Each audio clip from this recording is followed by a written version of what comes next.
একদিন একটা রাজার খেয়াল হলো যে তিনি দুধের পুকুর বানাবেন। তো তার প্রাসাদের সামনে একটা পুকুর খনন করলেন এবং সমস্ত রাজ্যবাসীদেরকে ঘোষণা করে দিলেন যে সবাই যেন তার বাড়ি থেকে এক গ্লাস করে দুধ এনে ওই পুকুরে ঢালে, তাহলেই পুকুর ভর্তি হয়ে যাবে দুধে।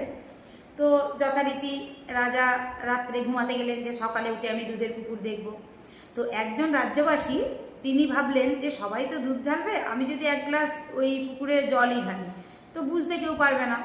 সেই ভেবে সে রাতের অন্ধকারে এক গ্লাস জল নিয়ে গিয়ে পুকুরে ঢেলে চলে এলো। তো সকালে উঠে রাজা দুধের পুকুর দেখবেন, খুব আনন্দ। এসে বারান্দায় দাঁড়িয়ে রাজা জোর চিৎকার করছেন। তো সবাই রাজার কর্মচারীরা ছুটে এসেছেন, এসে বলছেন যে রাজামশাই কী হলো কী হলো। মন্ত্রী ছুটে এসেছেন, এসে বলছেন কী হলো। তখন রাজা রেগে গিয়ে বলছে, দেখো পুকুরে একটু দুধ নেই, শুধু জল। হ্যাঁ, দিয়ে সমস্ত রাজ্যবাসীদেরকে শাস্তি দিলেন তিনি। তো বন্ধুরা, এই গল্পটা থেকে কি শিক্ষা পাওয়া যায়? যে প্রত্যেক মানুষের নিজের কর্মটা নিজের করা উচিত।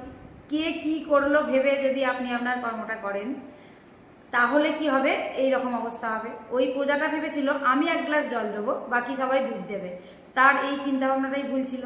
তো ওই প্রজার মতো বাকি জনরাও একইভাবে ভেবেছিল যে আমি এক গ্লাস জল দিয়ে চলে আসবো। এই ভাবনা চিন্তার মাধ্যমে সবাই ওই পুকুরে জলই ঢেলে এসেছিল, কেউই দুধ ঢালেনি।